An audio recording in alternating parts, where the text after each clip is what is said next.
Good morning. आज हम जो नया टॉपिक पढ़ने वाले हैं उसे बोलते हैं Coulomb's law. Coulomb's law.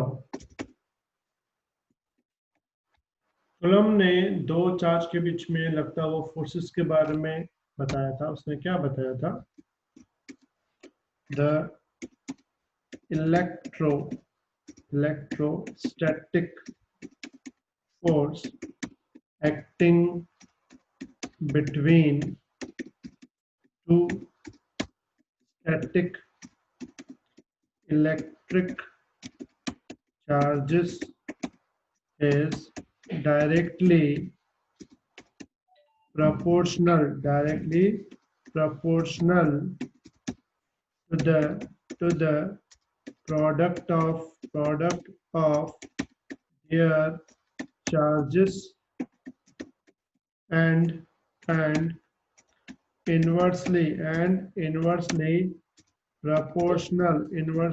proportional to the square of distance between them.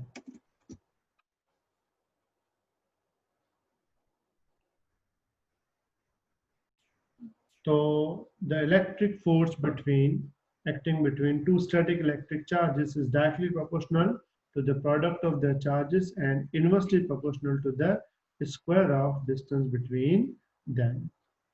अब समझो कि तुम्हारे यहाँ पास दो चार्ज है, दो इलेक्ट्रिक चार्ज है। पूरा ध्यान, एक यहाँ चार्ज है, मान लो एक यहाँ चार्ज है, दो चार्ज है तुम्हारे पास। ठीक है, जो पहला चार्ज है उसकी वैल्यू हम ले लेते हैं Q1। क्या ले लेते हैं? Q1। और दूसरा चार्ज है उसकी वैल्यू कौन सी है? Q2। और समझो कि दोनों के बीच का जो डिस्टेंस है, दोनों के बीच का ये जो डिस्टेंस है, समझो इस डिस्टेंस की जो वैल्यू है वो है R। तो कूलम ने बताया दोनों के बीच में जो इलेक्ट्रोस्टैटिक फोर्स लगता है F, वो फोर्स दोनों चार्ज के प्रोडक्ट के प्रोपोर्शनल है। दोनों चार्ज के प्रोडक्ट के प्रोपोर्शनल है और दोनों के बीच का जो डिस्टेंस है उसके स्क्वायर के इनवर्सली प्रोपोर्शनल है। और फिर कांस्टेंट हटाते हैं तो हमें मिलता है F is equal to K Q1 Q2 upon R square. तो कूलम्स लॉ की फॉर्मूला बन जाएगी F is equal to K Q1 Q2 upon R square. इसमें जो K है, इस K को हम लोग नाम देते हैं, K is known as proportionality constant. Proportionality constant या प्रोपोर्शनल कांस्टेंट, प्रोपोर्शनलिटी कांस्टेंट या फिर क्या बोलते हैं, प्रोपोर्शनल कांस्टेंट। और इसकी जो वैल्यू है, तो तुम्हें इसकी वैल्यू याद रखनी है। वैक्यूम में इसकी वैल्यू होती है K is equal to 9 into 10⁻⁹ newton metre square upon coulomb square. क्या यूनिट है? K is equal to 9 into 10⁻⁹ newton metre square upon coulomb square. लेकिन किसमें? तो याद रखना in SI unit. SI system international unit. और इसकी एक और वैल्यू है, याद रखना, K is equal to 1। K is equal to 1 और K इज इक्वल टू 1 जो है वो किसमें है? तो याद रखना इन CGS यूनिट। लेकिन तुम्हें मोस्ट ऑफ जो काम आएगी वो SI यूनिट वाली काम आएगी। मतलब तुम्हें सबसे ज्यादा याद कौन सी रखनी है? K is equal to 9 into 10⁹ clear? तो याद रखना K प्रोपोर्शनल कांस्टेंट है जिसकी वैल्यू है 9 into 10⁹ न्यूटन मीटर स्क्वायर पर कूलम स्क्वायर। दूसरी बात, तुम्हें ये तो पता ही है कि चार्ज दो टाइप के होते हैं। मतलब electric charges are of two types. जो इलेक्ट्रिक चार्जेस होते हैं वो कितने टाइप के होते हैं? दो टाइप के होते हैं। कौन से? एक होता है पॉजिटिव और दूसरा होता है नेगेटिव। दो टाइप के चार्ज होते हैं, पॉजिटिव और नेगेटिव। तो जब फोर्सेस की बात आती है पॉजिटिव नेगेटिव के बीच में, तो फोर्सेस कैसे लगते हैं हम तुमको वो बताते हैं, वे किस टाइप से फोर्स लगेंगे, ठीक है। तो अगर मैं बात करूं यहाँ पे, समझो कि अपने पास जो चार्ज है, थोड़ा ध्यान, अपने पास एक चार्ज ये है, ठीक है, पूरा ध्यान। फिर समझो ये जो चार्ज है ये है तुम्हारा पॉजिटिव चार्ज, और ये भी तुम्हारा कौन सा चार्ज है, पॉजिटिव चार्ज है। दोनों चार्ज क्या है, पॉजिटिव। अगर दोनों चार्ज पॉजिटिव है तो इनमें जो फोर्स लगेगा वो कैसा लगेगा, तो इसको इस तरफ फोर्स लगेगा, मतलब कि राइट साइड, और इसको इस तरफ लगेगा। मतलब ऐसे फोर्स को हम लोग क्या नाम देंगे, it is called repulsion force. कौन सा फोर्स, रिपल्जन फोर्स। मतलब अगर दोनों पॉजिटिव है आपस में क्या करेंगे, रिपल्जन करेंगे। लेकिन अगर दोनों पॉजिटिव नहीं है, दोनों नेगेटिव है, एक चार्ज है, ये तुम्हारा दूसरा चार्ज ले लो, ये दो चार्ज है तुम्हारे पास, और समझो कि ये चार्ज नेगेटिव है, ये चार्ज भी नेगेटिव है। तो जब दोनों चार्ज नेगेटिव होते हैं उस वक्त भी जो फोर्स लगता है वो बाहर की तरफ लगता है, यानी कि रिपल्जन। मतलब कि यहाँ जो फोर्स लगेगा,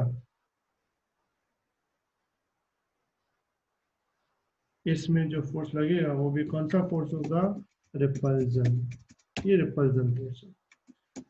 मतलब दोनों पॉजिटिव हो तो भी रिपल्जन, दोनों नेगेटिव हो तो भी रिपल्जन। लेकिन अगर समझो ये एक स्फीयर है, मतलब एक चार्ज है, और यहाँ पे एक और चार्ज है, दो चार्ज है, उसमें से मान लो एक चार्ज की जो वैल्यू है वो नेगेटिव है, और दूसरे चार्ज की वैल्यू कौन सी है, पॉजिटिव है। तो जब एक नेगेटिव होता है और एक पॉजिटिव होता है, तब फोर्स की डायरेक्शन अंदर की तरफ होती है। अंदर की तरफ का मतलब होता है दोनों आपस में क्या करेंगे, अट्रैक्ट करेंगे। मतलब उस वक्त जो तुम्हें फोर्स मिलता है वो कौन सा फोर्स मिलता है, अट्रैक्शन फोर्स मिलता है। कौन सा फोर्स मिलता है, अट्रैक्शन फोर्स। मतलब दोनों पॉजिटिव चार्ज है तो रिपल्जन, दोनों नेगेटिव है तो भी रिपल्जन। लेकिन अगर एक पॉजिटिव है एक नेगेटिव है तो कौन सा फोर्स मिलेगा, अट्रैक्शन फोर्स मिलेगा। मतलब हम लोग लिखेंगे कैसे, हम लिखेंगे like charges repel each other. क्या बोलते हैं, like charges repel each other, and unlike charges attract each other।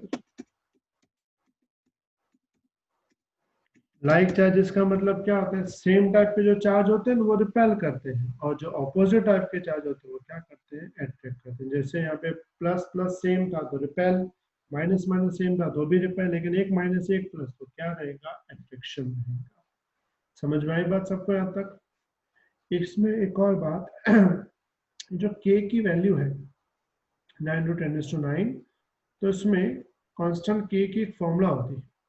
मतलब हम बोलेंगे formula for constant k। Constant आया कहाँ से, तो k की एक फॉर्मूला है, तो वो फॉर्मूला तुम्हें याद रखनी है। तो k की फॉर्मूला हम यहाँ से बनाते हैं, उसको बोलते हैं k = 1/4 पाई एप्सिलॉन नॉट। क्या प्रोड्यूस करते हैं, एप्सिलॉन नॉट। ये जो सिंबल है ना अजीब सा, इस सिंबल को बोलते हैं एप्सिलॉन।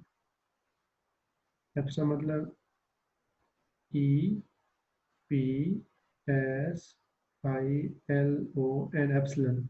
इसको बोलते हैं एप्सिलॉन नॉट। और ये जो एप्सिलॉन नॉट है यहाँ पे, इस एप्सिलॉन नॉट को हम बोलते क्या है, इट इज नॉन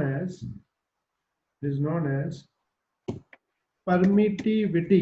क्या बोलते हैं इसको, परमिटिविटी ऑफ वैक्यूम। क्या बोलते हैं इसको, परमिटिविटी ऑफ वैक्यूम।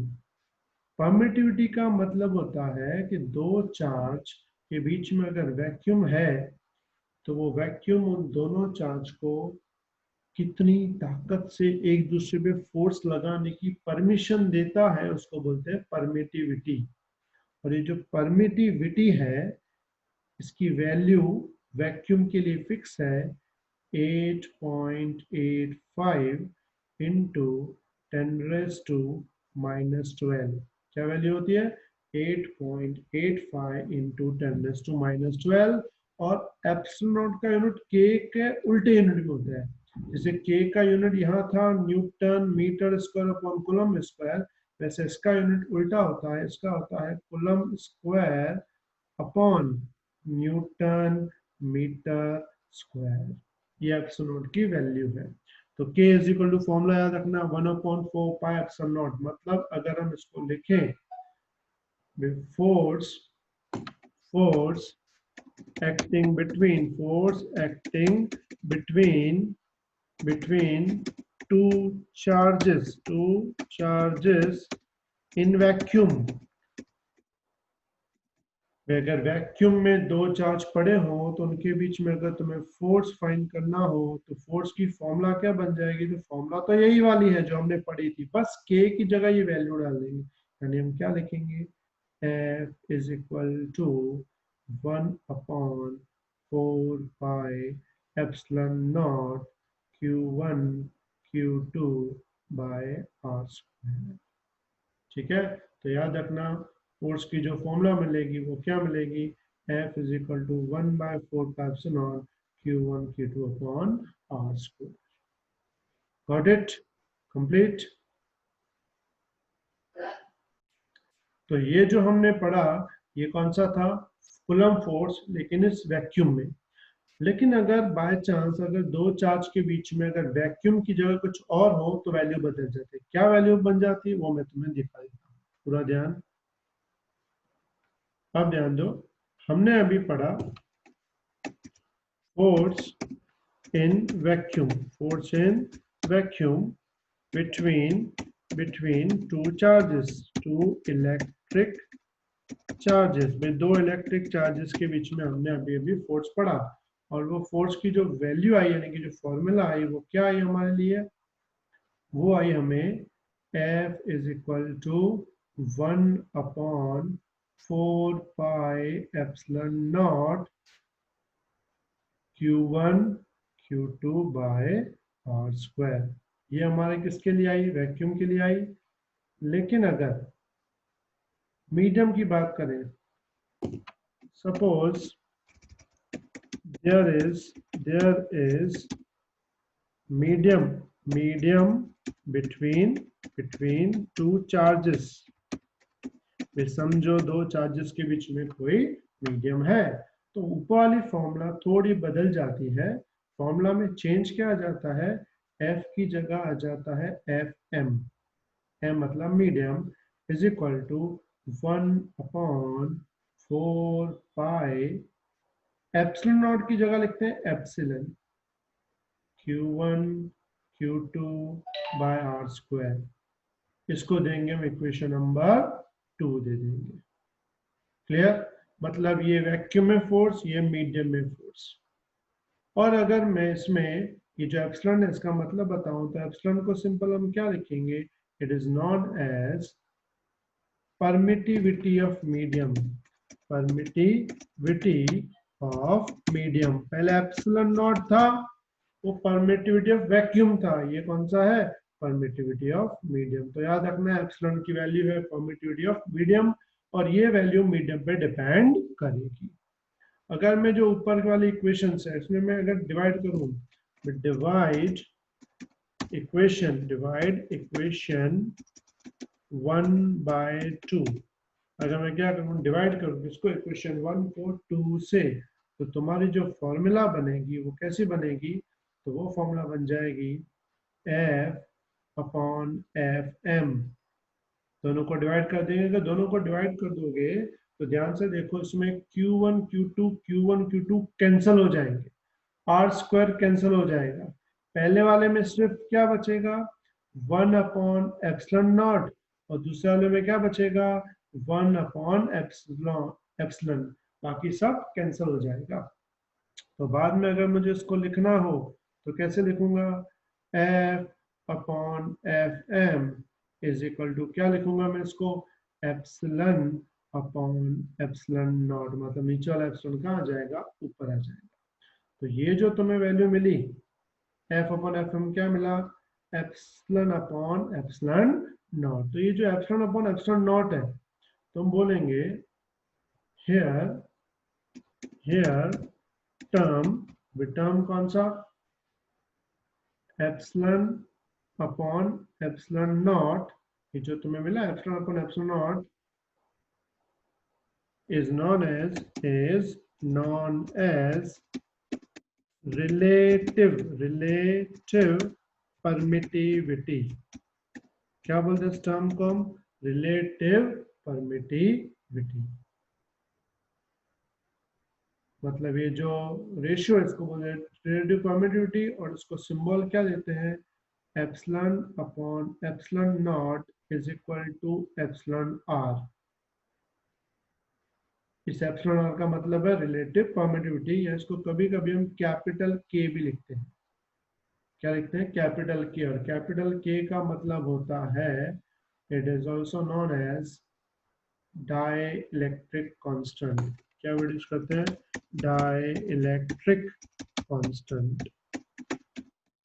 तो जो डाइलेक्ट्रिक कांस्टेंट मैंने तुम्हें चार्जिंग बाय इंडक्शन में समझाया था ना क्या समझाया था चार्जिंग बाय इंडक्शन में डाइलेक्ट्रिक कांस्टेंट एयर के लिए 1 वाटर के लिए 80 और तीसरा था मेटल उसके लिए इंफिनिटी वो डाइलेक्ट्रिक कांस्टेंट है। मतलब यहाँ जो हमने फॉर्मूला पढ़ी थी थर्ड नंबर इसको मैं नाम देता हूँ थर्ड नंबर इक्वेशन। तो हम यहाँ पे लिखेंगे फ्रॉम थर्ड इक्वेशन तो थर्ड इक्वेशन में फॉर्मूला क्या बन जाएगी तो फॉर्मूला बन जाएगी F/Fm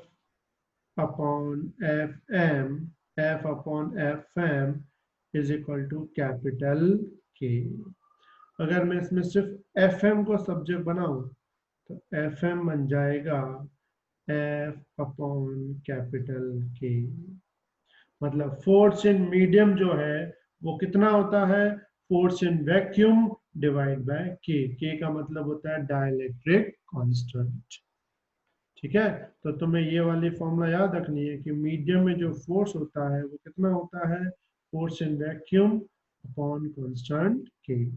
मैं तुम्हें एक सम का एक एग्जांपल भी देता हूं मैं एग्जांपल दे रहा हूं ध्यान से सुनना। the force between two charges in vacuum is 100 Newton. Now vacuum is replaced by medium of dielectric constant K is equal to 10. Then find new force between charges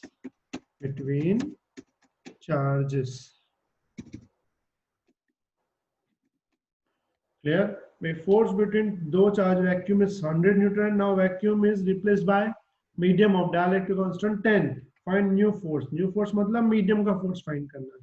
अगर medium का force हम find करेंगे तो formula कौन सा use करेंगे Fm is equal to F/K जिसमें F की वैल्यू हम कितनी डाल देंगे तो हम F की वैल्यू डाल देंगे 100 न्यूटन और K दिया हुआ है 10 तो वैल्यू कितनी हो जाएगी 10 न्यूटन। तो मीडियम वाले फोर्स में जो वैल्यू आएगी वो तुम्हारी कितनी आएगी 10 आएगी जबकि वैक्यूम में वो 100 न्यूटन थी। समझ में आगे बढ़ा एग्जांपल के साथ क्लियर। फिर भी कोई डाउट हो तो मुझे व्हाट्सएप पे तुम लोग पूछ सकते हो। इसके अलावा एक और बात, हमने देख लिया वैक्यूम और दूसरी देख लिया कि मीडियम, लेकिन समझो चार्ज में अगर थोड़ा वैक्यूम है थोड़ा मीडियम है, थोड़ा वैक्यूम भी है थोड़ा मीडियम भी है, मतलब मिक्स में है, तो समझो एक चार्ज यहाँ है, एक सेकेंड,